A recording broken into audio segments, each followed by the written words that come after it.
gentlemen, welcome back to Spurs Live. Wow, I have not done this live stream in a very, very, very long time, may I say.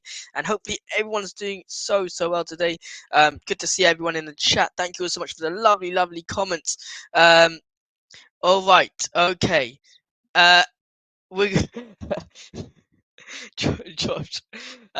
Big up to Josh who's in the chat right now. Did we get a message to pay for new graphics, mate? No. All done here. All done here. Phil P in the house, big up to yourself. Hopefully you're doing well. Gioia, big up to you. Gioia, hopefully you're doing well. Ellie, big up to yourself. And Talk and Ball. A very, very quick one. Hopefully everyone's doing well. As usual, obviously, I'm going to be sending the link to our WhatsApp group. We've got a Spurs Live team, and whoever comes on, they're going to be also joining us. Quick live today. Transfer news today live stream. There we go. Bang. All right. How's everyone doing today?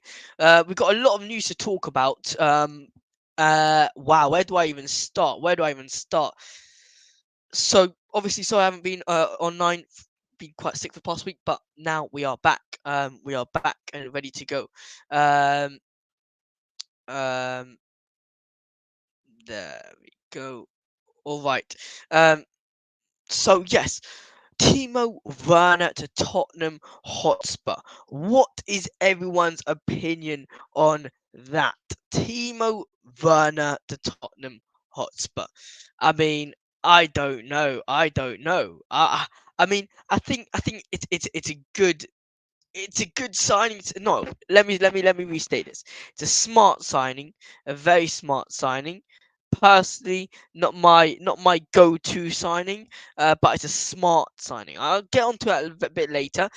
Before we do start, obviously make sure to subscribe to the channel, drop a like on the video, do all the good bits, get your questions in the comments, because later on we're going to be adding some guests into this live stream. So whoever's got any questions, if you do want to drop a like on the video, on the live stream, and subscribe, because we're just trying to grow as much as possible, to subscribe. And yeah.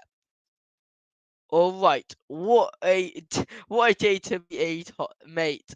It is a joy to be a Tottenham fan today, but we're gonna get all into this now.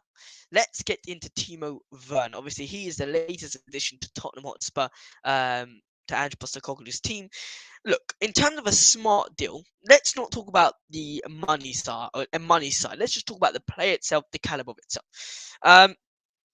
Now, very, very, very, very simple. I think this one was quite straightforward. We put this up on our Instagram. There are some obviously positives and negatives of Timo Werner. I'm just going to talk about some strength of his. He's got some solid long shots. Very good at taking long shots, which at times we need at Tottenham Hotspur. Sometimes we're trying to create the perfect goal, where at times all we just need is someone to take a shot. So he's great at long shots, and he's really good at holding onto the ball, which some would say, oh, it's a bit weird, but apparently he's good at holding onto the ball. Now, a bit of his weakness is his offside awareness. We gotta make sure that he stays on side. Something that you could maybe fault Chelsea's system. That's the reason why he was being offside quite a fair amount. But offside awareness is one of his weaknesses, and aerial duels. He does not win a lot of aerial duels. I hear you about the Werner signing, but we just have to wait and see what impact he can have. I agree. Well, just gonna wait for Matt to give me that thumbs up to say that he's ready. Once he gives me the thumbs up, I'll add him on. All right, brilliant. He's giving me the thumbs up. Big up. How are you today, mate? How are you? Hopefully you are doing well. All good, mate. All good. Been a nice couple of days as a Spurs fan. It has been. We're gonna get into all of that today. A big up to Josh. Big up to Bobby K. Big up Josh and everyone in the chat. All right. Look, Timo Werner. Let's start off with Timo Werner, Matt. It's a bit weird because none of us actually really, unless you saw it, I don't know, but I personally did not see this coming at all. we've had a couple of days, to take it in now. What are your thoughts on the former Chelsea player joining us at Tottenham? And I actually, sorry, I actually do want to go in. Can you also maybe go in deep about why specifically this player? But sorry, 1 second before you do, let me just get thumbs up. I just want to give the thumbs up to say that they're ready. Okay. And Josh is here. We got the trio again. We got the trio again. Yes, ladies and gentlemen. Wow. You know, this means one thing. It means one thing and one thing only. We have to win at United now. Because when us three are back together, magical things happen. Magical things do happen. Josh, how are you today? You all right? I'm good, mate. It is a great day to be a Spurs fan. I love Bayern Munich. I love Bayern Munich. Oh, do you know what? I don't even care they took our best ever player. We draw the line at a bloke we heard about for the first time 9 days ago. That's the real win. It wasn't Kane. This was the real win. Oh, Pletty goal. Well, Hold that. Before we get into Dragusin, I want to get your thoughts, both your thoughts on Timo Werner. So, Matt, what do you think of Timo Werner? Give us everything. Take it off your chest. This is therapy time. Take it off your chest. So I didn't see it coming at all. Like, yeah, literally, I think it was last Friday. week. Yeah, literally last week. Suddenly, there was a Spurs were interested in Timo Werner loan. I was like, wow, didn't see it coming. I'm quite happy with it. Like, okay, look, he wasn't amazing at Chelsea. But then he's still got what? 10 goals, 11 goals, 10 goals, I think, at Chelsea, which isn't great. Well, I think he had like a goal contribution every 119 minutes, which isn't awful. It's actually not too bad.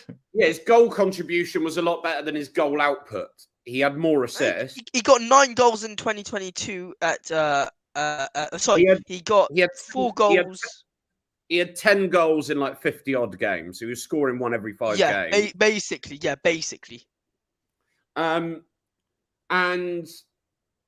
But then I think that the style of Tottenham's play under Postecoglou now suits Werner a lot better than Chelsea did at that time, because he is lightning quick, and we wanted a pacey player. We said we were crying out for a pacey player, and we've got a pacey player, which is great. I think he'll get goals. I don't think he's going to be prolific, but I think he could be a solid 15 goal a season guy. I reckon he could. From now, are you saying 15 goals, or are you saying in general he can be a 15 goals in a season? I think this season. Okay. I think joining now, he might get 6 or 7 before the end of the season. But I think playing a full season, he's going to be a sort of 15 goal a season guy, right? Fair enough. He's not going to be hitting 30 goals. He's never going to be anywhere the likes of Kane or anything like that. I don't think he'll be as good as Son. But I think he can do a solid 15 goals a season. You've got to bear in mind he's 27, so he is just coming into his prime. Yeah. Right? Some would say. Not everyone thinks 27 is a prime anymore, by the way. I was actually listening to this on the We Are Tottenham TV. People were saying 27 is a bit not really in their prime. It's more 25, 26. Yeah, I'm old, aren't I? So I'm also old school, right? Fair enough. There's probably people now. I mean, if you look at the players coming through, you've got players like Alphonso Davies. You've got Dragusin, who's only 21. You've got Van De Ven. You've got Romero. Put them in the same brackets now, Alphonso Davies and Dragusin. I like that.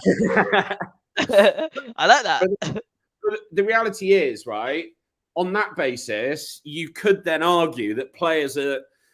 Obviously, the game's changed. Players are getting bigger and stronger, right? Yeah. You could argue that players' primes, because obviously they're joining youth teams earlier, they're joining teams earlier, players are coming through earlier. You could argue that a player's prime now is actually 23, 24 years old. If you look at some of the... if you look at some, I'd argue primes are getting later with I how agree. sports Yeah. science works nowadays. I am old school, and I'm going to stick with 27 years old being a player's prime. Go Okay. for it. We'll allow it for you. We'll allow you. But no, overall, you think Timo Werner is a good player in terms of for the system? You're saying, yeah? absolutely. I think he's a good player to have in the system. He's a good option to have. He can play through the middle and he can play wide. He can play all across the front three, which is just what we needed, just to give us another option, another output. So I like it. I personally, I like the deal. I like the deal. Fair enough. Fair enough. It's And 6 months still, and it's a loan. yeah, exactly. Like at the end of the day, if it doesn't work out, we send him back in the summer. But if it does work out, simple as that. If it does work out, we get a decent player for what, 17, 18 million euros. Got to say, good business in my opinion from Levy. Josh, what are you thinking in regards to Timo Werner? Are you a fan of Timo Werner? I mean, I'm not going to act like I wasn't surprised like everyone else. Do you know what I mean? When it came about, I think it's one of those weird Spurs transfers that always sort of comes out of nowhere, and all of a sudden it's just done. But the more I think about the deal, the more it makes sense to me. I think we needed bodies. Like we just needed a body in, quite frankly, in that position. He's versatile. He fits the system. Clearly, Postecoglou likes him, which is one of the most important things. And you can't view Werner as like the solution to that position because he's not. You know, you got to see him as someone that could possibly be a rotation or a backup piece. We just needed someone in while someone was gone.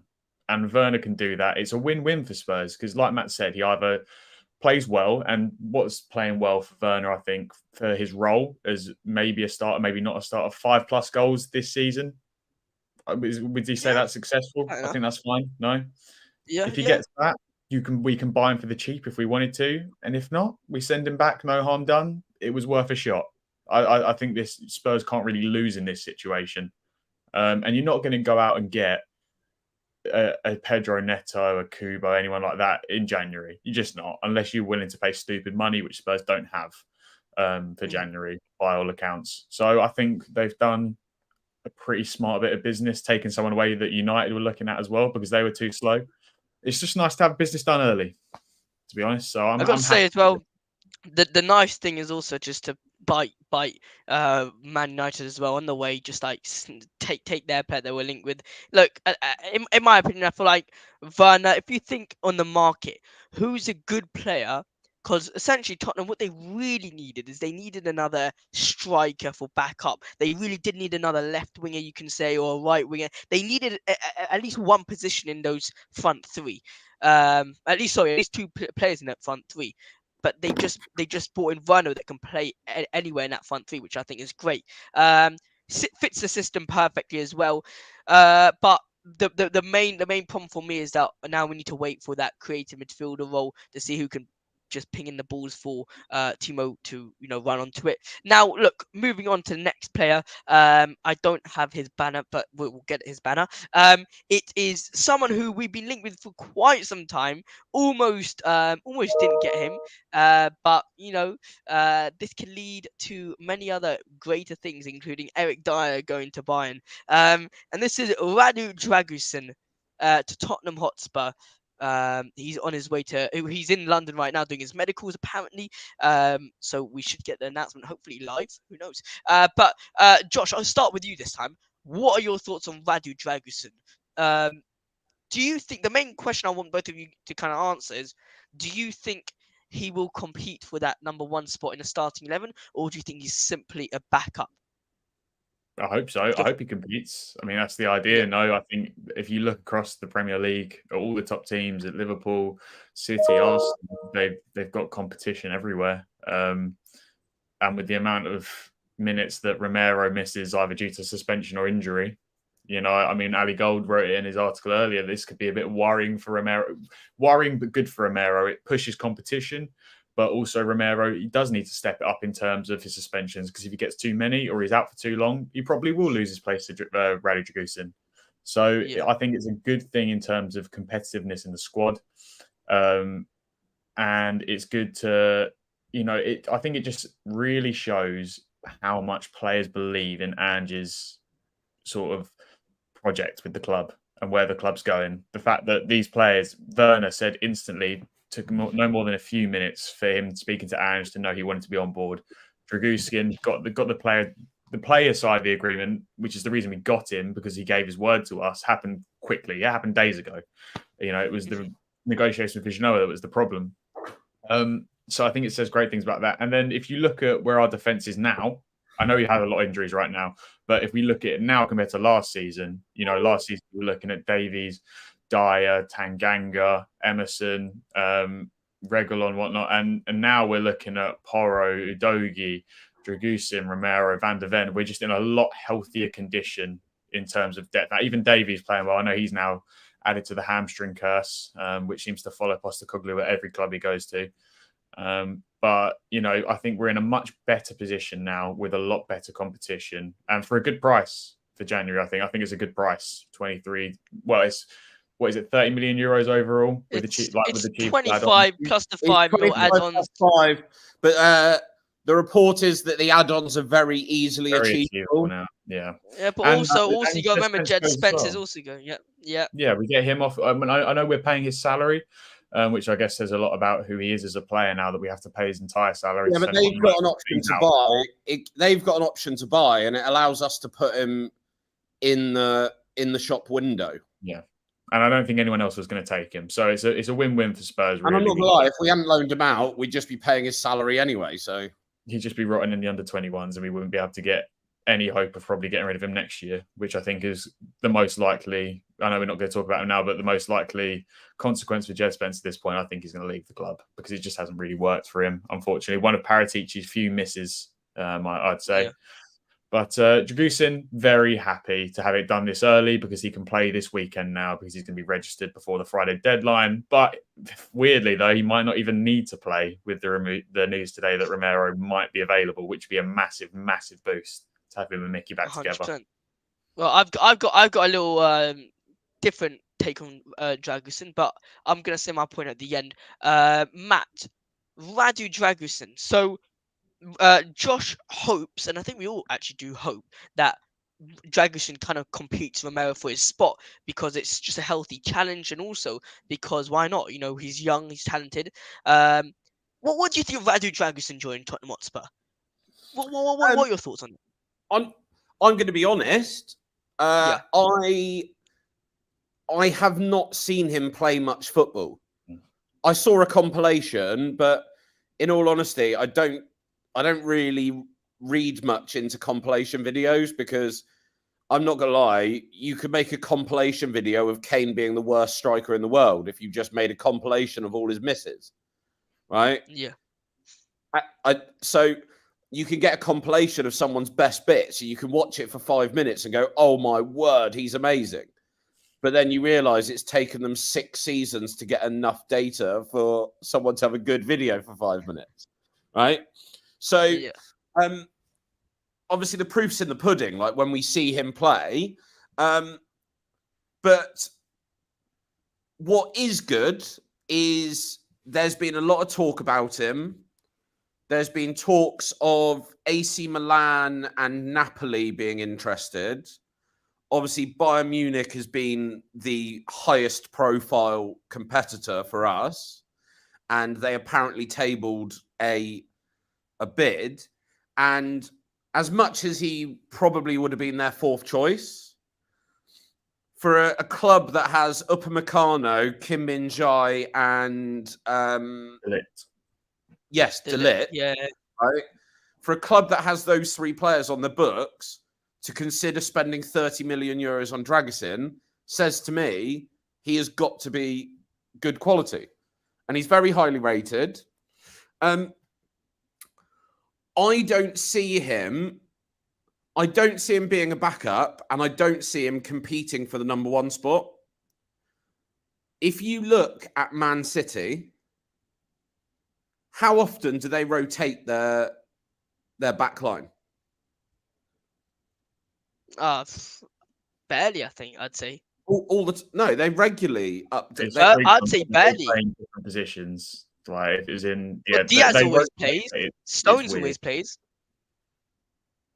I think Yes. Gavardio, Ake, and Akanji rotate a lot, but they're the second tier, I'd say, of defenders. But I get what Matt's saying. Yeah, no, I understand your point. Yeah.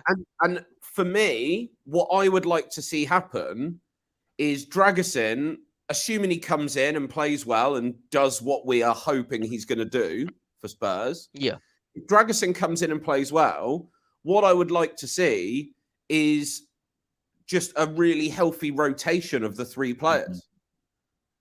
That's what I'd love to see. I'd love to see Dragusin playing regularly, Romero playing regularly, Van de Ven playing regularly, but having rotation there. And then I'm just interested. Sorry, Matt. How would that essentially work? Like, I'm it's a random question. How would that work though, in terms of everyone plays regularly? So let's say Romero and Van de Ven play against Man United. Yeah. Our next game would be City in the Cup. City. Yeah.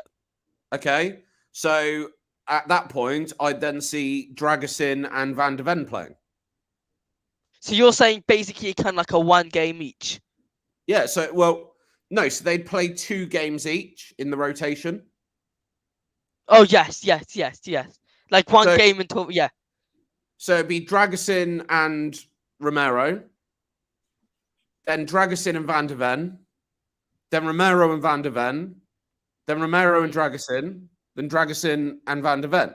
So you've got 2 games on, 1 game off, rotation, and then you've got look, if we get an injury, okay, fine, we've had an injury. The 2 players are going to have to play every game, but we've got players there, right?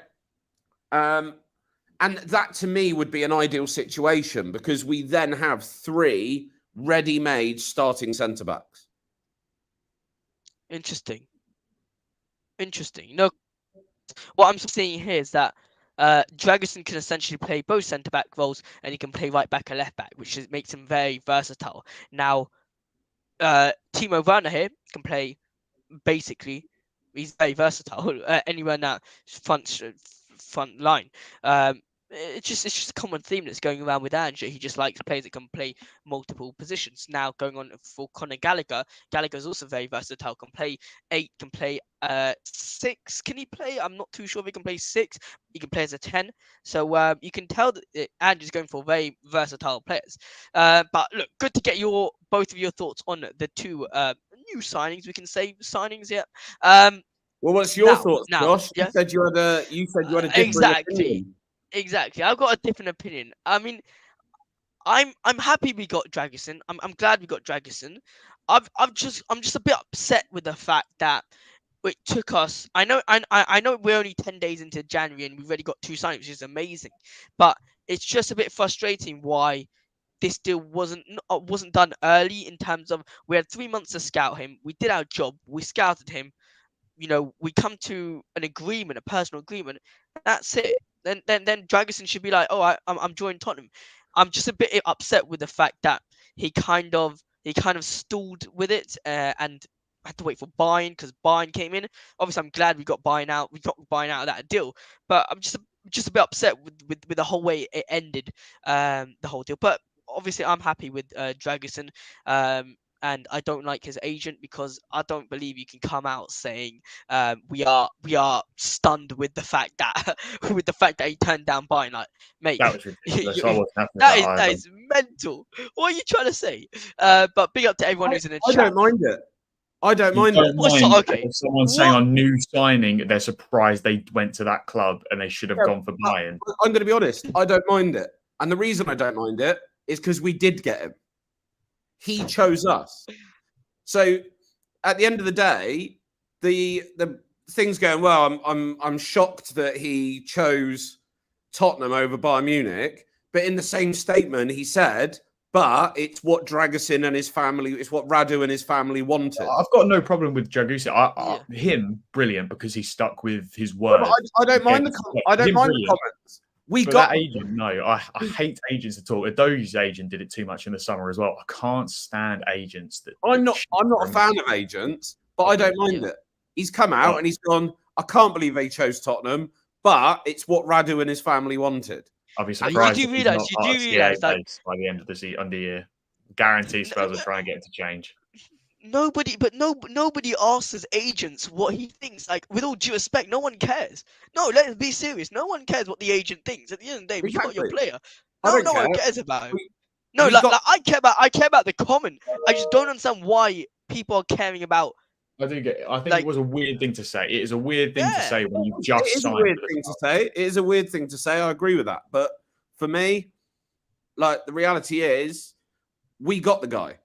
And he's very clearly stated that it was Radu and his family's choice. Yeah, I think the comment was probably meant in testament to Radu's character rather than him being gutted about missing out on Bayern. But it's just how it came across, I think, and how the wider media. Did you guys hear it or did you read it? Because I read it.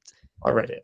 Yeah, I read it. Right, so it could be that, just taking out context maybe, but who knows? The champion, big up to yourself. I think that Dragusin should not play in the FA Cup versus City. We need to see how he plays first. He shouldn't play his first game for us in a very important game. Okay, let's react to this very quickly. Man United versus Tottenham Hotspur, big game on Sunday. We're gonna snip this up, lads. So people who are on YouTube, big up to yourselves. We're gonna be putting this out as a match preview as well. So it's gonna be a mix of two videos now. Tottenham Hotspur versus Man United, big game coming. We are home, right? We are home. No, we're away. Let me quickly. No, we're away. We beat them at home. We are away. Yeah, we beat them at home earlier in the season. Yeah, so we're away at Old Trafford. United not in the greatest forms. Not in the greatest form. Dragusin, do you think he should start or no? Actually, he should start, shouldn't he? Does anyone go he's with the only fully fit centre back we have. I know Van De Ven's back and Romero's coming back, but he's the only fully fit centre back we have. I don't really have an opinion. And I don't have an opinion about whether he plays at City in his first game. And the reason I don't have an opinion is because I love Ange Postecoglou. Yeah, I trust Ange. If Ange thinks he's ready, he's ready. I trust Ange Postecoglou. And the reality is, if he doesn't play against United, but he puts him in against City, we don't know what he's seen behind doors in training. We don't know what's going on. And I trust Ange. And if he thinks he's ready, then I trust Ange. If he thinks he's ready for the United game, I trust Ange. So I don't really have an opinion on this because the reality is I'm not at training. I don't see what they're doing behind closed doors. I don't see what's happening. So whether a player's ready or not, it's very difficult for me to be able to have an opinion on that. Like if I've seen a player play 3 or 4 games, I can then form an opinion and go, I don't think he's right for our team. I don't think he's ready because the last 3 or 4 games he's been off the pace. He hasn't done that. But I can only make that decision, that informed decision based on the games I've seen. Whereas whether Dragusin comes in at United or comes in at City, I trust Ange. And it's entirely up to him.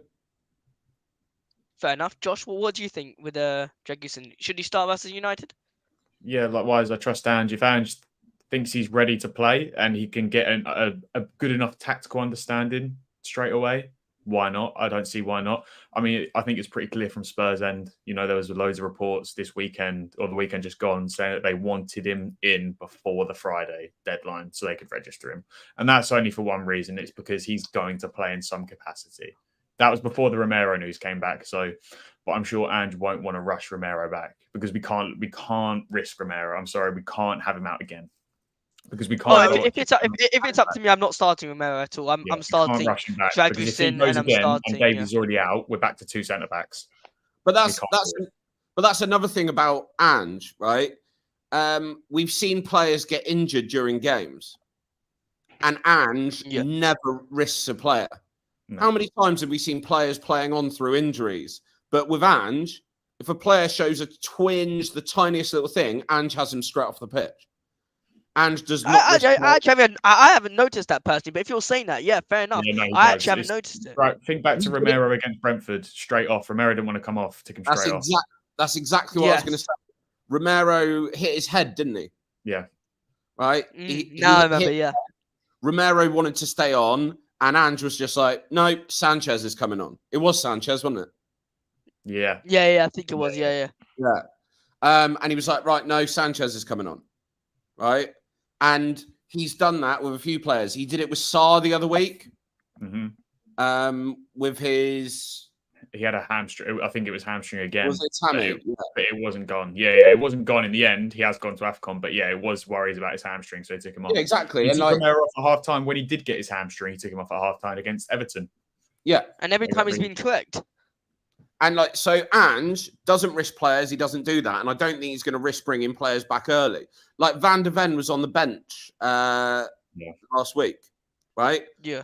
If a player's on the bench, that suggests they're fit to play, because you're not going to put a player on the bench who's not fit to play.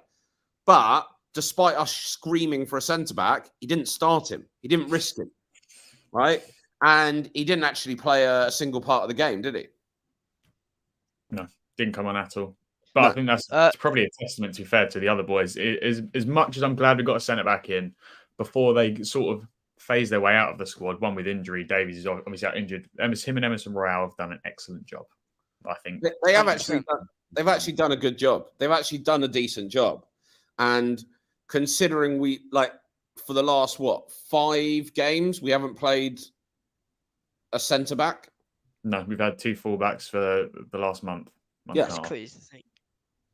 And well, very quickly, lads. Sorry, very quickly. There's just been a report from Fabrizio saying Radu Dragusin has just completed medical at Spurs ground. Deal sealed. Dragusin signs contract until June 2029 on a €3 million salary per season. The agreement will be official soon. Spurs will pay €25 million fee plus €5 million add-ons, easy to reach. Djed Spence joins Genoa on loan with options. So that is lads. That's just a confirmation. That's a relatively low salary. What's that? £60,000 a week?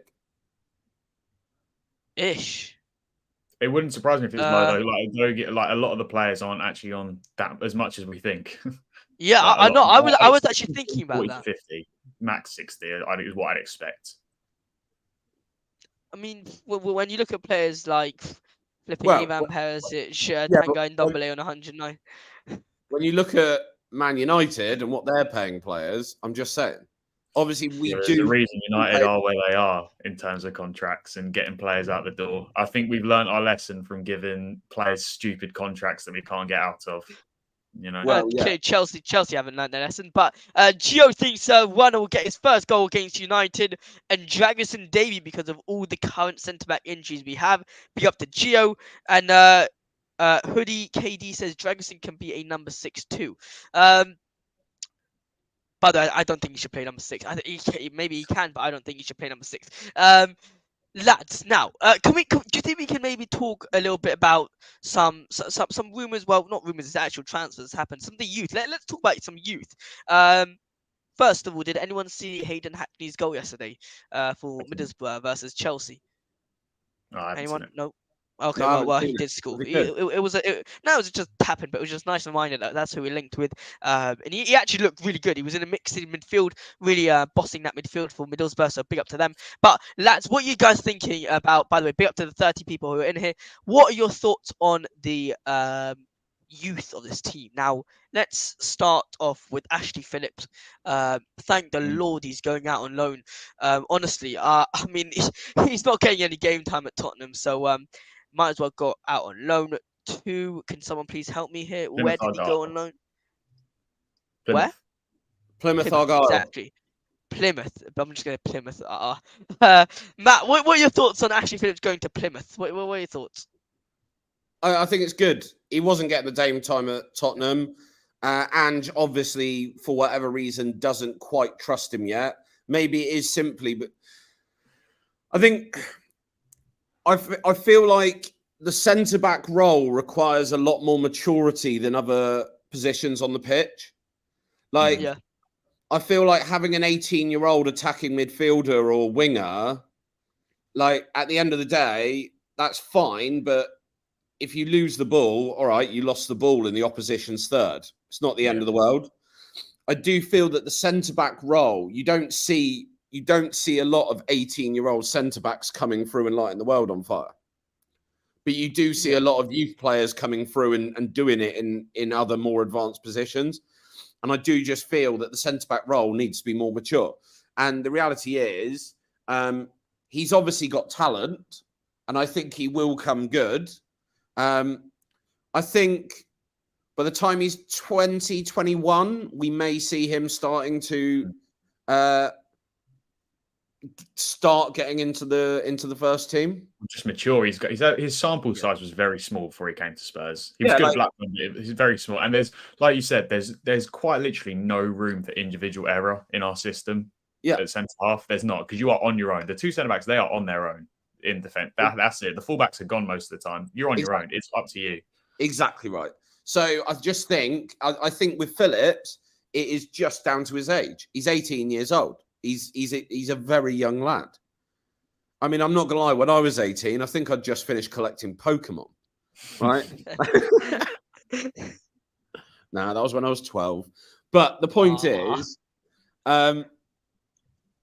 like he's 18. He's young, right? So I think Phillips going out is good. It's a good move. I mean, I'm not gonna lie, right? If you look at our so we've got Dragusin, Romero, and Van De Ven as our top choice centre-backs, right? We've then got Dorrington, Phillips, and... Well, it'll be Davies, and then Royale said he can play No, 16-year-old, Vucevic. Oh, yeah, but Vucevic can't join for another 2 years. Vucevic, yeah. Yeah, he can't join for 2 years. No, of course, but I'm talking about... eventually. I'm talking about our depth, right? I'm talking about our depth in youth, right? Yeah. So we've got Dragusin, Romero, and Van De Ven, who, I'm not going to lie, Romero is the oldest and he's 24? 24, might be 25 No, now. Romero's the oldest, I think. He's 25. Yeah, it's Romero. Yeah, I said Romero. Yeah, Romero. So poor... so Poro is... Van 22 and Dragusin's 21. Yeah. Right? So not only are they our first choice centre-backs, but if we decide we want to hold on to them, we've essentially got those centre-backs for another 10 years. Right? Literally. Or at least maybe 8 years, right? Yeah. We then have Vucevic. Is it Vucevic? I'm getting this name wrong. I think it's Vucevic. Vucevic. It's with SK. Vucevic, Dorrington, and Phillips. Young players coming through that are hopefully going to hit the ground running in the next 3 or 4 years. Well, you never know. Some might be just investment. Become a competent backup. Really, that's what they're. You just want one or two of them to be competent enough, and if not, they hopefully you make, like with Carter Vickers. They got enough loans and get enough minutes where you can get 5 to 10 million for each. Yeah, simple investment. Simple. But for me, I think it's an exciting time for the team, and look, I'm nervous against Man United. Like, they haven't been on the best form this season, but at the same time, there's been 2 or 3 games this season when they've actually played really well. Yeah. So it just depends. You don't know what Man United team's turning up. Yeah. Especially at home. You don't know what United team is turning up. So they're at home. We'll have to see what happens. Our team is lacking 3 first-team players from AFCON and the Asian Cup, right? We've then got other players who are on the cusp of getting back from injury, but it's still very, very shaky. So I'm nervous about the game. Like, I'd like to think we could win it. And I think if we had our first choice 11, I think we would walk it, in all honesty. Yeah. I actually think we would be beating them 3 or 4-0. Well, I think there's positions in the pitch, in my opinion, where we can definitely dominate them. Like, we can 100% dominate them. I wouldn't say they can dominate us. I just feel like they can certainly counterattack us 100%. They can with the speed they've got. But I'm just saying, from a Tottenham point of view, I think we've got much more of a threat. We bring them so much more of a threat than they are. Now, look, Josh, what do you think should be the plan going to the game? We're not managers here, but we can give an idea on what where do you think Tottenham Hotspur need to counter them in terms of trying to score Well, goals or even I defend? don't think we're going to be doing much countering. I think United Yeah. aren't going to have any. Like, I don't think they want the ball. Like, United are going to counter us, and I think that is it. That's the extent. That United don't want the ball against us because they can't control possession against us. I don't know if Casemiro's back for them, but even if he was, I still wouldn't be sort of comfortable saying that United can dictate any sort of pace of play. No, I want to see 2 attacking midfielders in our team, because I honestly think with the way our team is set up, We even have to. we Kulusevski, We've literally got one. Lo Celso's out. Yeah, Lo Celso's out. Back. Madison's not going to be back. Nah, Madison's not back. He starts training next week. Yeah, he's not going to be back. This is what I mean. That I don't actually think we have another attacking midfielder. Well, we've always only had one, though. If you actually think about it, Celso only. I'd like. But when everyone's fit, we've got Kulu, Lo Celso, and Madders that can all do it.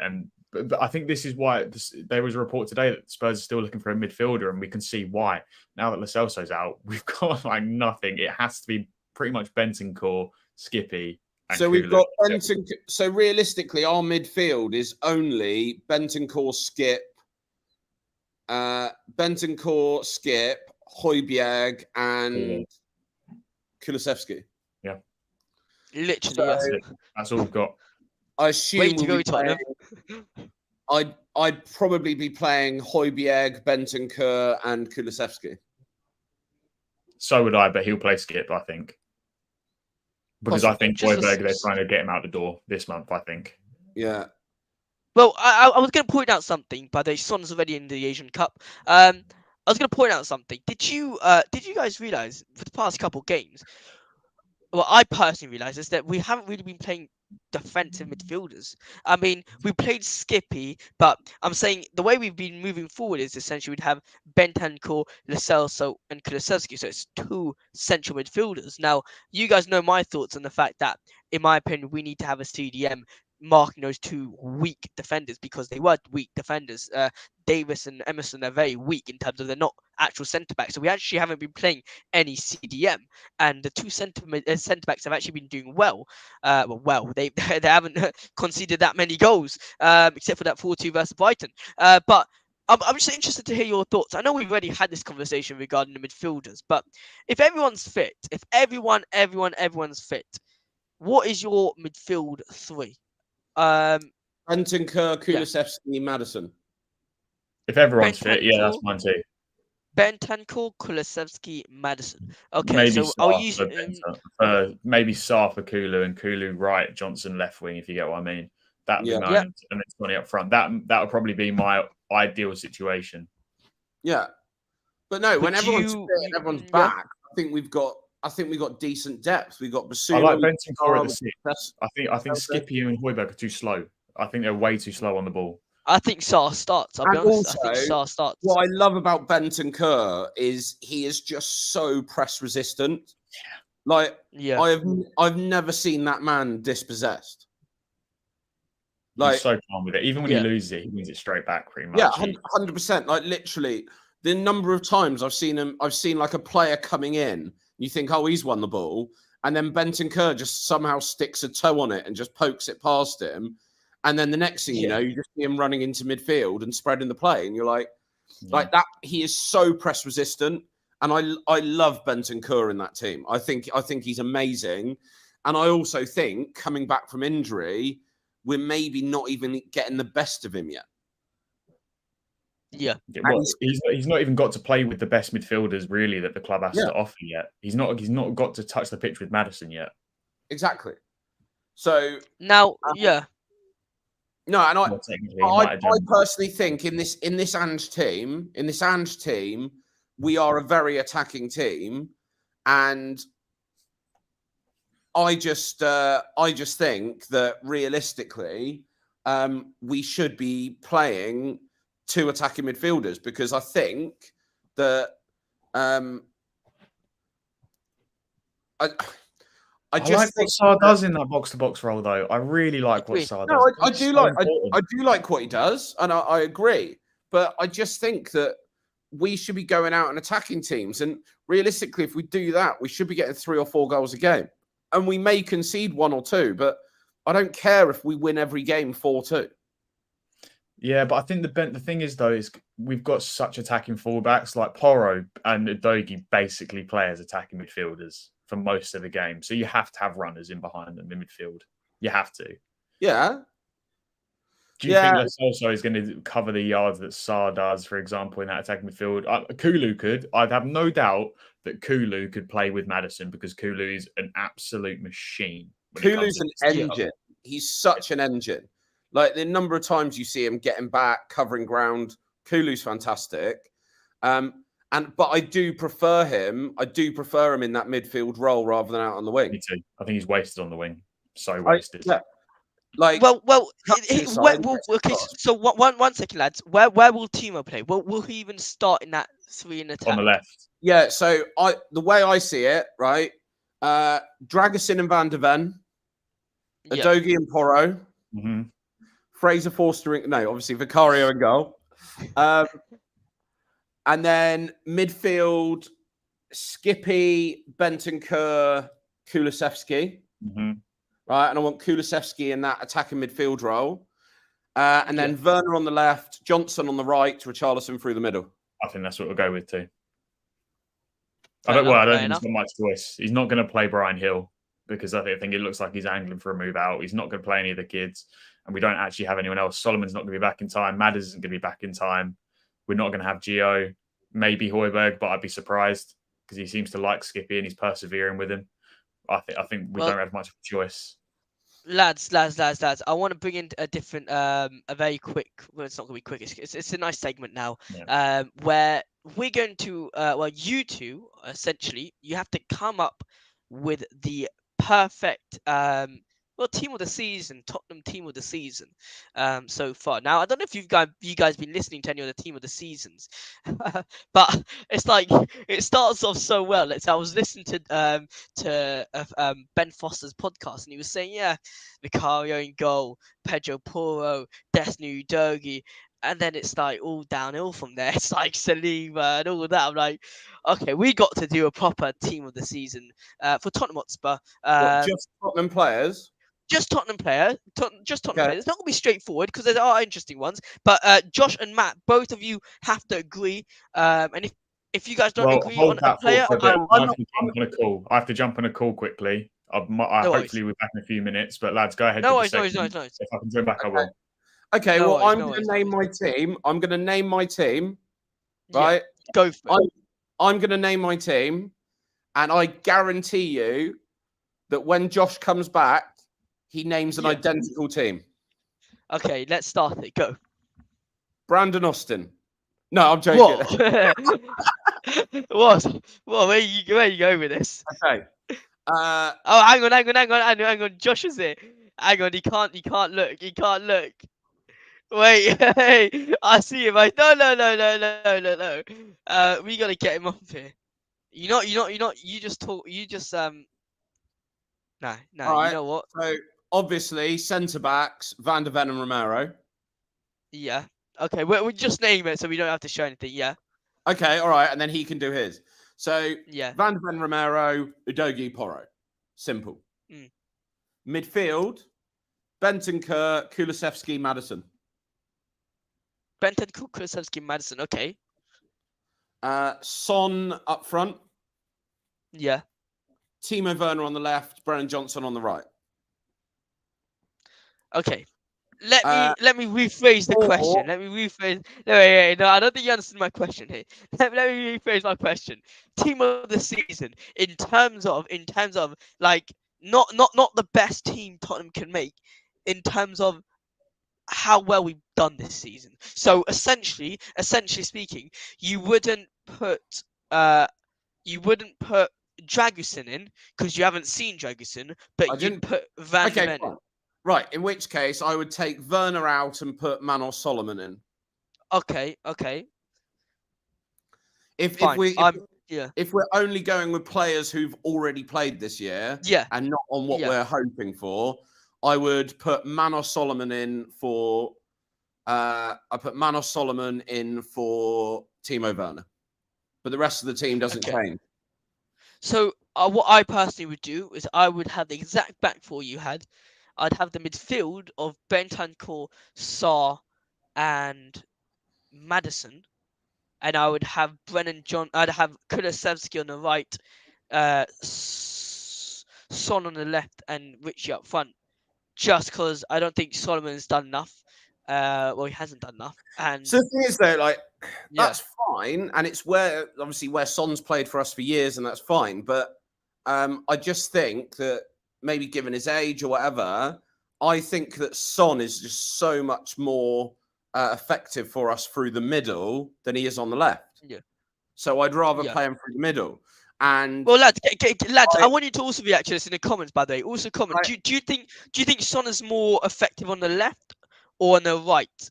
Sorry, on the left or up front? And if you haven't yet, by the way, subscribe and drop a like on the video. Yes, Matt. I think Son is better in the middle, and I think Kulusevski is better in the middle rather than on the wing.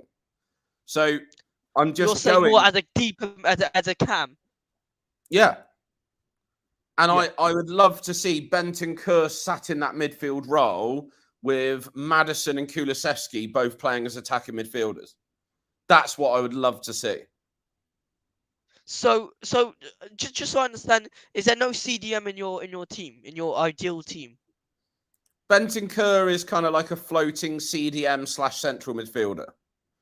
Because I think Bentancur can fill that role perfectly because he's so press resistant. He can sit just in front of that defense, but then in the transition, he's also really effective taking the ball forward.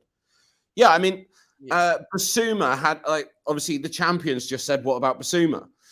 Yeah. I think Basuma had an outstanding start to the season.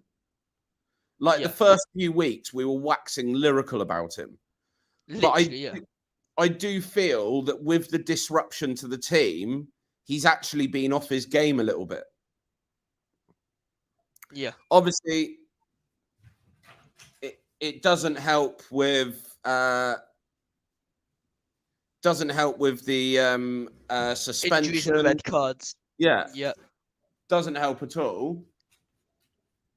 I think just in terms of the team of the season, in terms of if we had to put each player in a position where we think they've been the best, I think Basuma, for me, he just about gets out of there just because I just don't think there's been better players, and maybe he gets in the head of Bentancur because we really haven't actually seen Bentancur that much, but I'm not too sure.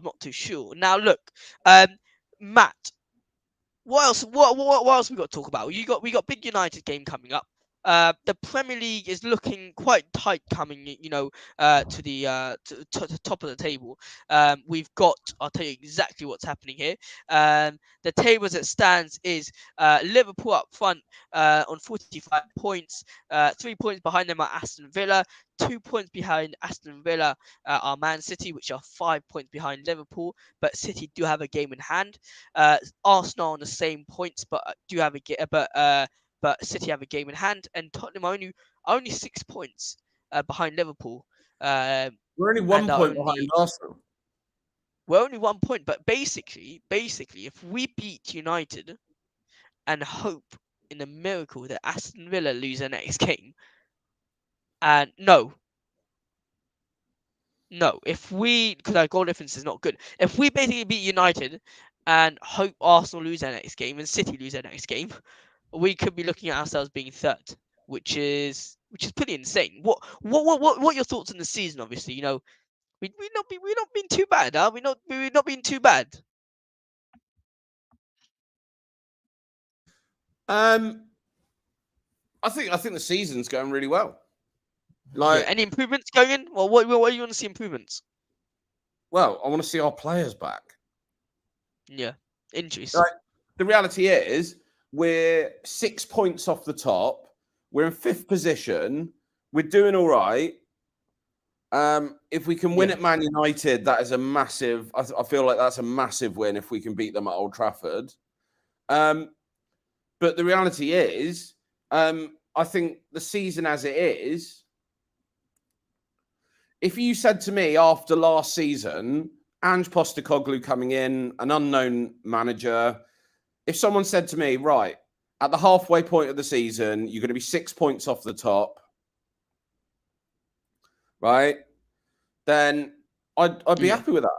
I'd be very happy with that, right? Fair enough. And we've got Romero to come back. We've got Van De Ven to come back. We've got Sarr and Basuma to come back. We've got Maddison to come back. We've got Manor Solomon to come back. We've got Heung-Min Son to come back, right? That's 7. I think that's 7 players. And most of them are starting 11. Is there anyone else I've not mentioned? Oh, Lo Celso to come back, Davies to come back. Like look at the players we've got to return to the team, and they are players who are they're either going to start the game, or if they don't start the game, they are very likely to feature heavily during the game. You'd expect them to be used as substitutes during the game. Like if Sarr and Basuma don't start, I expect them to be coming on in the second half, right? Mm-hmm. So the reality is, we're 6 points off the top with a large proportion of our starting 11 ready to come back, coming back into the team. I honestly think that our second half of the season, I need to be realistic. I am a Tottenham fan at the end of the day, so we're not going to win the title. What? Are you serious? I said we're not going to win it. Oh, come on, man. No, don't get me wrong. I'd love to win it. But, I mean, it's Tottenham after all. Champions Business done well to this point. We need to get rid of Deadwoods as well, like Gil, Højbjerg, Skip, Cess, Dyer, Lo Celso too. So, Matt, go on, react to this. I think Højbjerg, if he's going, he needs to go, and we need to get another midfielder in. Okay. Give me a midfielder. Conor Gallagher, good enough for you? Yeah, I think he'd be good enough to sit in our team. I think he's good enough. I'd much rather him over Wharton. Yeah. Skip, I've said it numerous times. I like Skip. I like him as a person. I like him as a player. He's a nice guy, but I don't think he's good enough. Sessegnon needs to go. Dyer needs to go. Hill, I don't mind him staying, but if he does go, no problem with that. I disagree with Lo Celso. I feel like Lo Celso has come into his own under Ange, and I think he could do well in that attacking midfield role in the team. And again, if we play Kulusevski and Maddison, right, it's good rotation. Okay? Mm-hmm. Using him as a substitute, use him as rotation, start him against a bottom of the table team. I think Lo Celso is a good player to have in the team, and I don't necessarily think he should go. But the others, I can't disagree with. Fair enough. Well, I believe Gil needs to go on loan. I don't want to sell him. I think Højbjerg, we can't get rid of Højbjerg, in my opinion. Skippy, get rid of him. Sessegnon, get rid of him. Dyer, get rid of him. And Lo Celso, keep. 100% keep. Lo Celso was bad in cup game. Look, I just think the fact with Lo Celso is that he's talking about the Fulham game? I think so. Yes, I think so. Right. No. I think he's talking about Burnley. He said cup game. I think that's Burnley game. But like, it doesn't matter. My point still stands. The fact that I think Lo Celso is a player to come off the bench a lot. I don't think he was great against Fulham, but then he hadn't really been used. He came into the team, and now he's being used a lot more. I feel he's improved loads. I'm going to be honest. Burnley. He's talking about Burnley, by the way. Okay. I disagree. Don't get me wrong. He didn't set the world on fire, but I didn't actually think he was that bad against Burnley. I didn't think he was that bad. Like, he wasn't Fair enough. amazing. He wasn't amazing. He wasn't a man of the match winner, but I thought he was okay. Look, what I just quickly want to say something about that Burnley game. All I got to say is that Pedro Porro goal was absolutely unbelievable. Yeah, let's all give credit to Pedro Porro. I'm not being sarcastic now. I'm saying brilliant finish, great goal. But Very good. we did that versus Burnley, and we had a decent. I'm not saying great. I'm saying a decent lineup. Now we got to play City. Needs to be definitely somewhat of an improvement in this game now. The Celso isn't fit for most of the games. We don't need backups, but players with an ability to replace each other. So I think the Celso needs to go to and get more 5-time upgrades. Okay, like with Dyer to Dragusin, that's the way to go. I agree here. Do you think, Matt? Well, we really talked about this, but I want to get your reaction to this comment here. Yeah. Like, right, don't get me wrong. If we could get a world-beating attacking midfielder, fine. Yeah. Offload Lo Celso. But we won't do that. That's not going to happen. Dybala, here you go. You got Dybala now for 12. I think it's 12 million. His release 13 million what euros, I think. What are you saying? You taking him or not right now? I'm 100% taking him. I'm taking him tomorrow, honestly. If I haven't actually seen him play recently, so I don't know. I don't know if his levels dropped off. 5 years ago, 5-6 years ago, I'd have bitten your hand off for Dybala. 5-6 years ago, I'd have bitten your hand off for Dybala. But the other thing as well is I feel like Dybala could be a disruptive influence in the changing room. Yeah. Like, I feel like Dybala could be a disruptive influence in the changing room. And at the end of the day, Ange is building a team which is all about the team, the harmony, about everything like that. So for that reason, I don't want to have someone in the team that's potentially going to disrupt it. I don't know. I think Dybala is just, if we get Dybala, it's literally a statement saying, you know what, we're in for business. Even though, you know, he might not start every single game, he's a type of player that his quality is always there. He's in Roma. He's in Roma. Oh, he's Roma. Yeah. Yeah. Well, Josh, what are your thoughts on Dybala? Very quickly before we go into the segment. Obviously, my guy Josh is a very important businessman. He runs a multi-billion dollar company. What are your thoughts on Dybala? Yeah. I get PTSD every time I hear his name. Like, do you know, it's actually, I don't even think I've said it on here. Dybala was my favourite player in world football.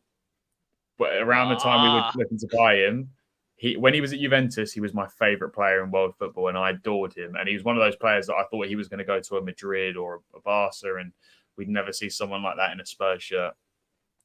And the day that we agreed the fee with him, I couldn't believe it. It was the most unbelievable thing that has ever happened to me. I think that day that we agreed that fee, and then I went into work the next day and it still wasn't done. And then the personal terms were agreed, and I was like, "Oh my god, it's actually going to happen!" Like, I was working at the golf club that I worked at, and I was like, "I can't believe it."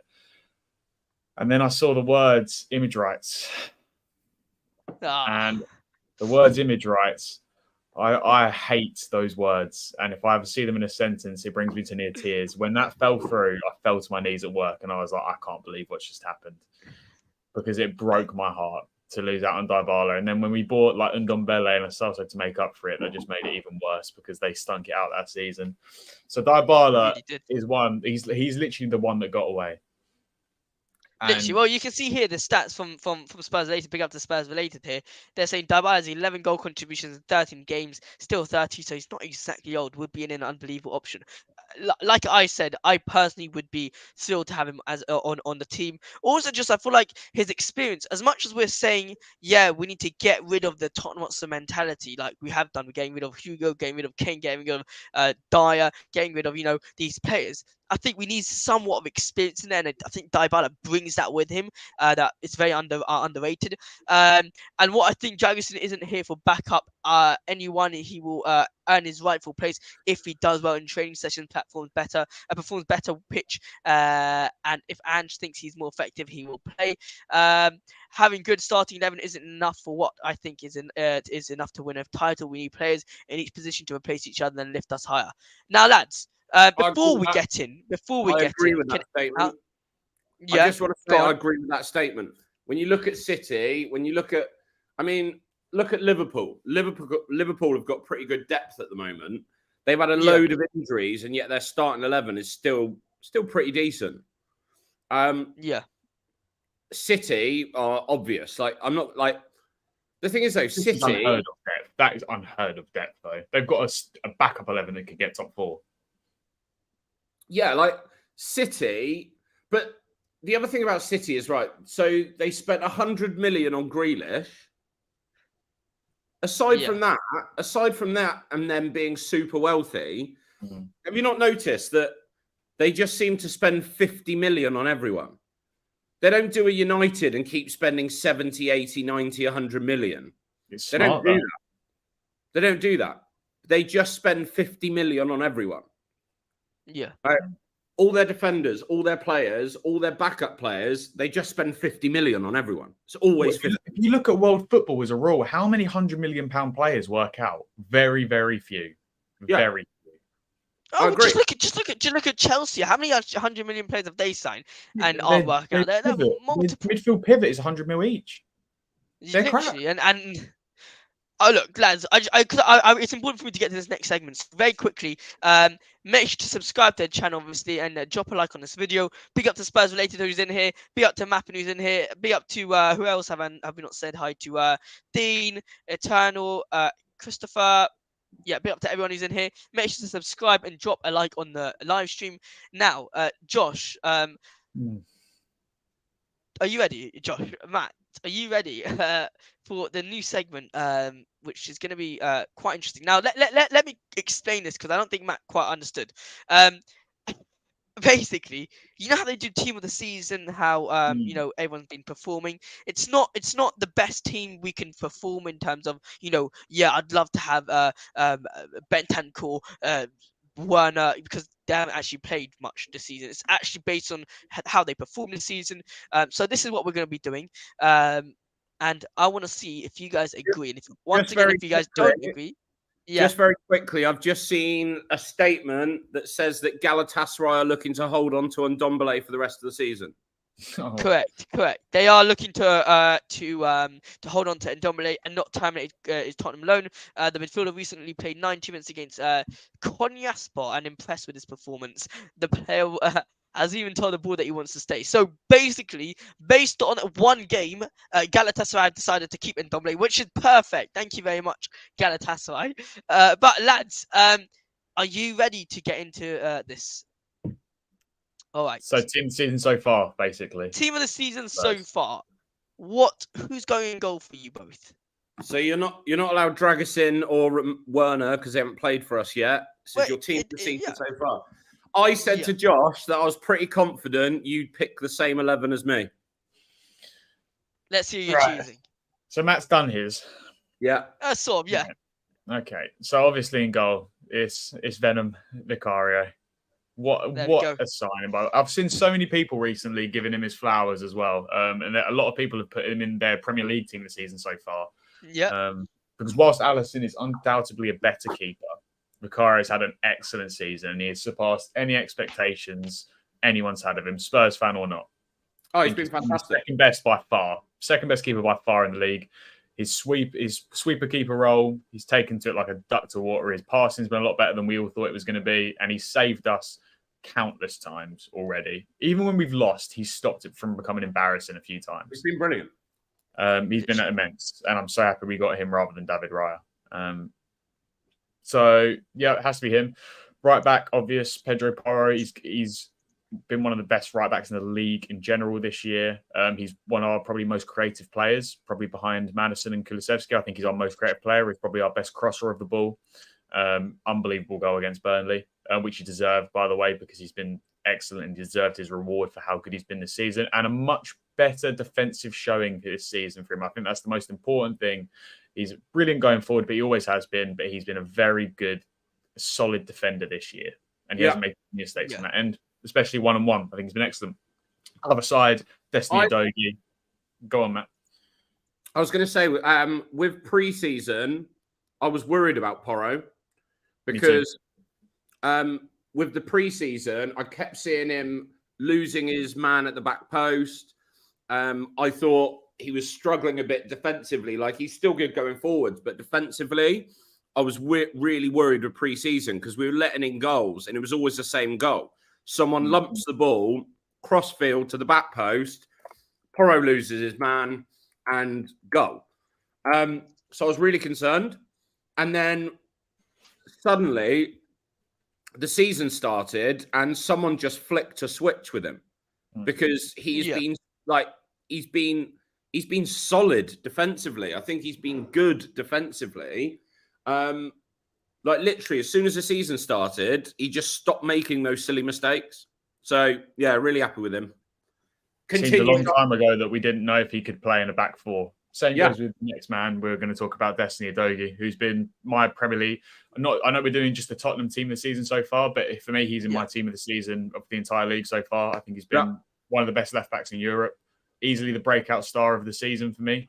Maybe you could argue another man that I'm going to talk about in a minute, but for me, he's the breakout star of the league this year. Well, yeah, he's in Shearer's team of the season, isn't he? Yeah, he's been excellent pretty much every time he's played. I know he's had a couple of suspensions, which is probably the only criticism I have with him this year is his discipline at times. But I think that's a squad issue more than just an Udogie issue. And I think we're a lot better when Udogie plays. And he's young. Yeah, 21. And well done to Spurs for tying him down to a long-term contract until 2030, because he's going to be, in my opinion, he's one of the few players we have that could be the best in the world in his position one day. I think I could easily see him being the best in the world in his position.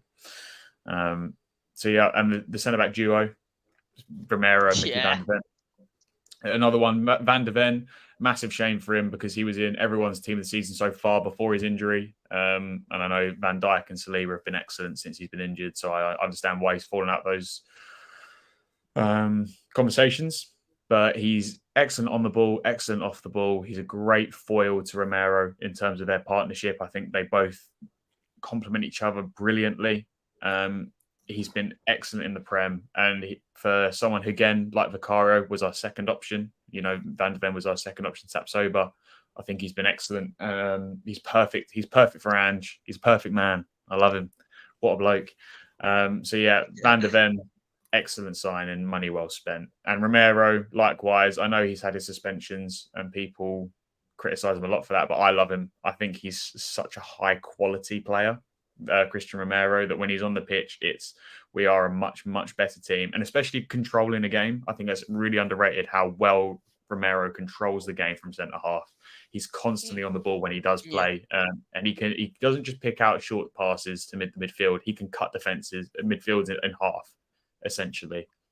With his passing at times, he's excellent. I love him, and I love that he's a vice captain, despite the fact that his injury record and his suspension record is a bit concerning at the minute. Very quickly, before you get onto the midfield part, I just want to say, everyone comment down below your midfielders, because I think this is where we have the most controversial opinions here in terms of the midfield. I think Josh will agree with me, but I think Josh's front three might be different. Kulu a midfielder or an attacker? Wait, hang on, one second, lads, 1 second. I had to put in a midfield like this because I didn't know if you guys were going to put in a CDM or a central attacking midfielder, so I decided to keep it like this. But go for it. Yeah, go for it. Right, the hardest one for me is obviously, do I put Yves Bissouma in or not? Because pre-Luton, you could argue he was the best performing DM in the league. Post-Luton, pretty woeful, actually. Like, not just bad, pretty woeful. And we looked a much worse team when he was playing. And after he got suspended, he picked up a little bit. But before that Luton game, he was immense. He was easily the most press-resistant player in the league. His tackle and interception numbers were up there with the best. He was controlling games for us, especially in the big games like United. He was a standout player by far on that pitch. Like, he looked like he could do anything he wanted with any of the United players. And he was so crucial for us. But obviously now that long-term suspension and then the AFCON thing, he's barely played in the last couple months. And when he has played, he's been pretty poor. But likewise, Bentancur hasn't played many minutes either, but I don't know if he's probably that far off how many minutes Bissouma's played. But every time Bentancur has played, he's been excellent. But can I put a player that's just come back from an ACL injury and played twice, maybe 3 times? How many has he played? Palace. He's played Villa for a little bit. Of course you can. He got in. I can't put Bentancur in. He's barely played. But it doesn't matter. He's unbelievable, and like Eternal Flame just said, he's probably performing at 70% at the moment, and he's still our best midfielder. Right, that's brilliant. Yeah, but has an impact been assist for City, and they've scored 3 goals in 15 minutes when he's come back? I mean, is he going to be in City's team of the season? No, because he's not played. Right, but the point is, you're talking about our best team of the season. You haven't said what's our best team of the season, including injuries. No, but that comes into it. If you have his availability, and if you're not available, how can I put you in our team of the season so far? Okay, but he is available. What I've seen at this very moment, he's available. Yeah, but we're going a bit. My point is the fact that I don't think he's had near. He hasn't had near as the impact. He's not played enough. I don't care. I'm putting Bissouma in. I'm putting Bissouma in the DM. I don't care. I'm putting Bissouma in. But Spencer was not. I would personally have Sarr over. I'd personally have Sarr over Bissouma. Well, Sarr's going in next to Bissouma, so he's the next one on the list. Again, one of the breakout stars of the season for me. He's been excellent. He's thrived with and without Bissouma, and he makes Bissouma a better player. Every time Bissouma plays with Sarr, he's a lot better than when he plays without. They have such a great understanding together. He's been one of the best 8s for me in the Prem this season, performance-wise so far. His running numbers are a joke. His tackles and interceptions, again, so key for how we play, especially with how high the fullbacks press. The running he does and the work he does for Udogie in particular is excellent, and he is one of the key pieces on cogs in our system that allows it to flow as it does. And he's getting better on the ball. He's not excellent on the ball by any means, and in the final third he looks a bit lost sometimes, and his shooting is pretty poor. Okay, but he's excellent. It looks like our front 6 are going to be very different, but at least our back 5 was the same. Yeah. And then obviously James Maddison is my final one. And I know he's been injured, but he was the best player in the league when he was playing. So you can't not put James Maddison in there. He was easily our best player before he got injured. And I can't wait to see him back. I mean, I'm excited to see him back. And it's a massive shame that he was out. But yeah, 40 million, easily one of the best value signings in the summer. And we're a much better team with him. He carried us by himself in a lot of those games in terms of creativity, and he's been sorely missed. But a lot of players have stepped up, and we got to see Kulusevski, who's my right winger, in this one in our team this season so far, in that central role where he's been excellent. It's obviously weird that Kulusevski's best performances have come in midfield, and I'm putting him right wing, but that's just to make players fit, Kulusevski, do you know what? A lot of slander against Kulusevski this season from us as well. I think we were all doubtful of Kulusevski's end product. And we thought that he was pretty absent on the right wing in terms of his creative output and his actual goal and assist output, despite the fact that he was running a crap ton every game. His running numbers were excellent, and he was clearly working hard in the system, but it just wasn't working. And that Maddison injury, while unfortunate, has given a bit of a new lease of life to Kulusevski this season, and he's picked up massively, and he's been one of our best players since Maddison's been out. And it's hard to see a world in which he goes back to the right wing, unless if he does go back to the right wing, I can see Ange changing the system for him to come inside a lot more or to pick the ball up a little bit deeper than he usually does. But yeah, Kulusevski, well deserved from him, and good mental strength from him actually to come back from what was a tough year last year under Conte. And I think a lot of Spurs fans were starting to lose a bit of faith in him, but I think he's done well to win everyone back. Left wing. Left wing and striker, it's just of who's played, if you get what I mean. I don't think there's much choice in this. If you get what I mean. You got to put a name down. Right. Yeah, you're going to go Son and Richarlison then. I am going to go Son and Richarlison. I don't care which way you put them around. I don't think I have much of a choice, so we haven't really got any. Brennan Johnson are excellent, but he's not been here long enough. Well, he has been here long enough, but he's not had enough minutes because of that injury. But Brennan Johnson, by the way, stop getting on his back, Spurs fans. He's not been as bad as people are making out. He's got 4 assists and a goal so far, so 5 goal contributions so far this season, which isn't bad at all. And he's a kid. Okay, he's still a kid. We didn't buy the finished product. I know it was like, 47 million. Yeah, you bought 47 million of potential. You didn't buy 47 million of player now. Okay, so Brennan Johnson, if he'd have been a bit more clinical, I would have probably had him in his team over Richarlison. Yeah. But Richarlison also not as bad. You can say kick him out. He's not been that bad, actually. He had a pretty stinky start to the season, but he's really brought it back and he's taken a lot of responsibility, I think, in the last couple of months. And he's got more goals and assists than a certain front three in North London combined, pretty much. So pretty embarrassing for the red ones in North London that Richarlison, who everyone thinks is absolutely crap and needs to be sold instantly. He's better than Martinelli, Jesus, and been outperforming the lot of them this season, which is quite embarrassing for them, really. But he's not been as bad as everyone says. But would I sell Richarlison next summer? Yeah, I would definitely would get you can go to Saudi Arabia if he wants to. But well, lads, that is your starting 11. You saying? Josh, very quickly, I'll just tell you where I differed. Yeah, what did he do? If you put, I know you put Bentancur in, but that's mental to me because Bentancur played like 4 games. Okay, but I looked at it. I ignored injuries and just looked at our best players when they're fit. That's not what is.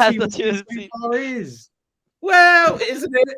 That's like doing the Premier League team of the season and putting De Bruyne in. Like, you can't do that. I'll tell you what. By the end of the season, I guarantee he's in the team of the season. Oh, brilliant! Well, we're not at we're in January, mate. It's not really how it works. Well, don't do team of the season then. If you're halfway through, you don't know what's happening. It's not called team of the season. It's called team of the season so far. You don't know. No, so I had Bentancur, Kulusevski, and Maddison in the middle. However, I will say that based on your argument, I would concede having Sarr instead of Bentancur. Thank you. Yeah, So, that makes more sense. Yeah. So I would have Sarr, not Ishmael Sarr. Yeah. I wouldn't have him in the team. I would have Sarr instead of Bentancur, but I'd still have Kulusevski and Maddison. So right wing Johnson. Johnson right wing.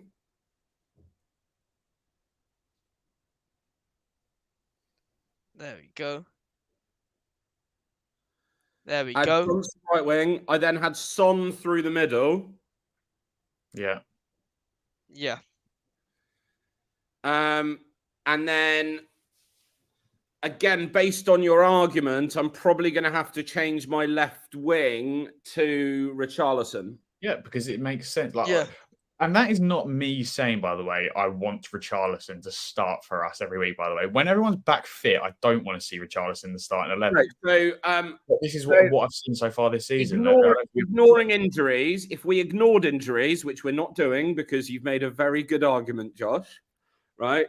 But I'd have said Bentancur instead of Sarr, but Sarr's in because of his consistency in playing. And I'd have had Manor Solomon instead of Richarlison.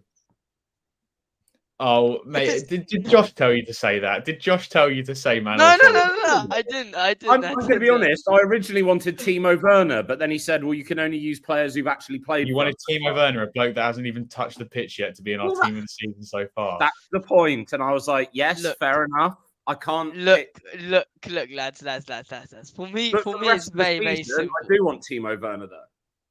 For me, it's very simple. I'm going with the same back four.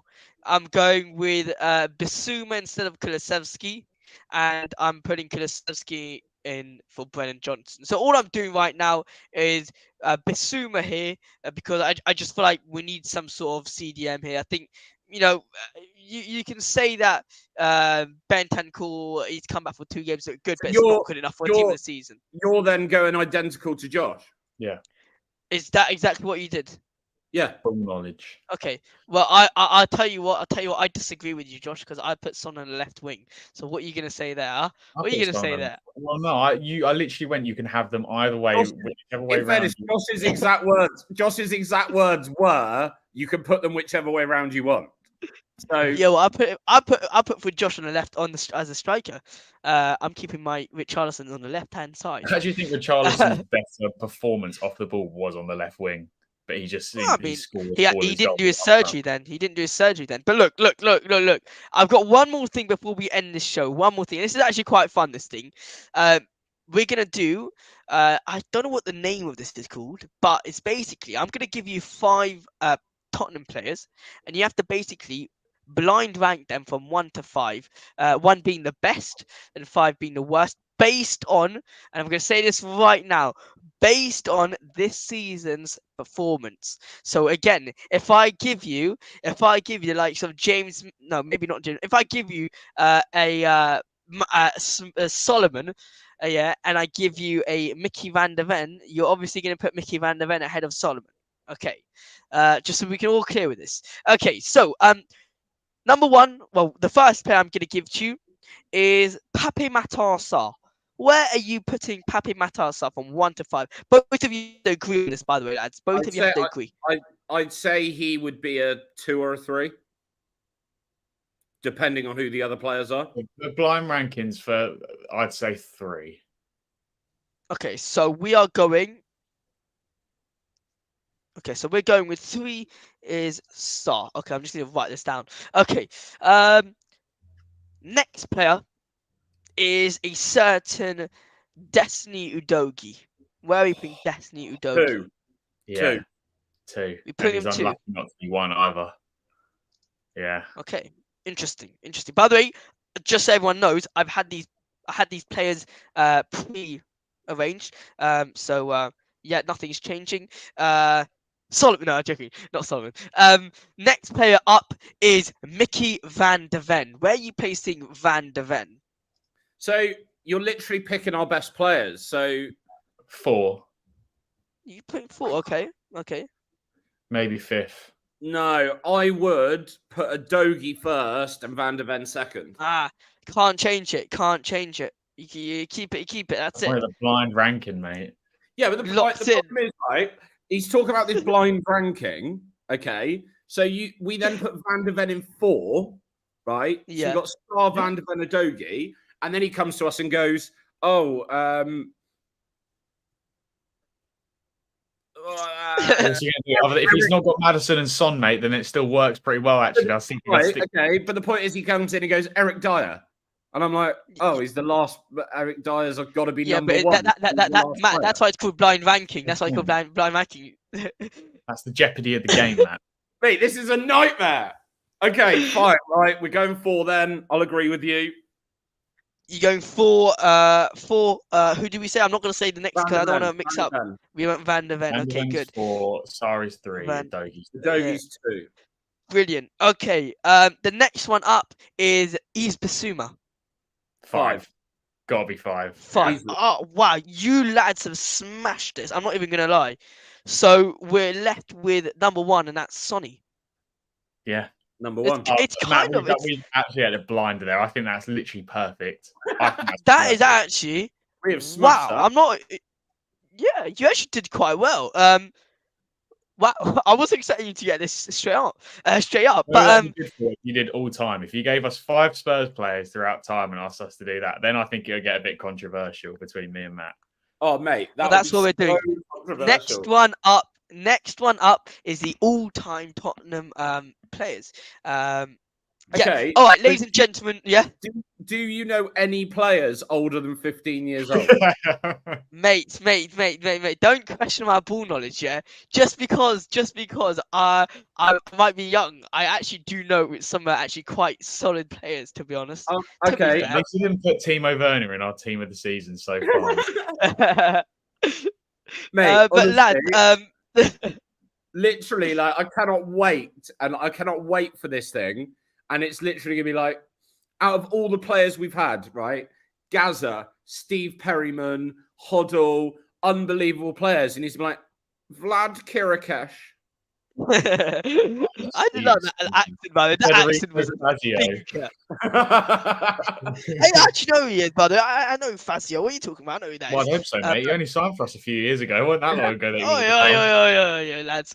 But yeah, there's not much other transfer news. I was hoping to just put this live out for as long as possible, trying to, squeeze it so we can just get that Dragusin deal over the line whilst we're live. But clearly, it's not worked out. So this live has been no, I'm joking. It's been a good live.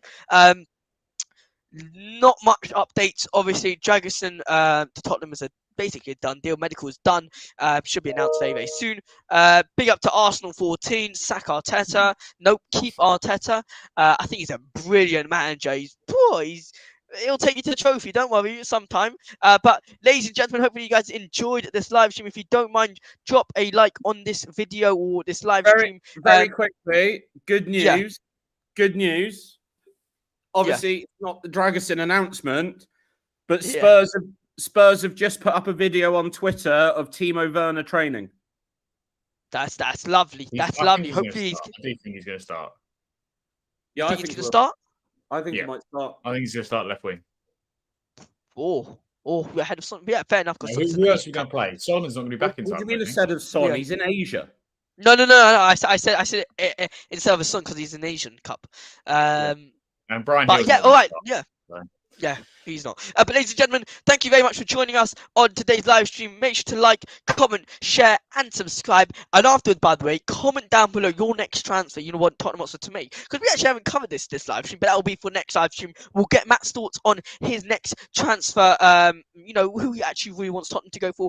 And we'll get Josh to also name his next ideal transfer. Thank you so much for watching. Like we said, subscribe to the channel, drop a like on this video, and bloody, I was about to end the stream there. Thank you very much for watching. Bye-bye.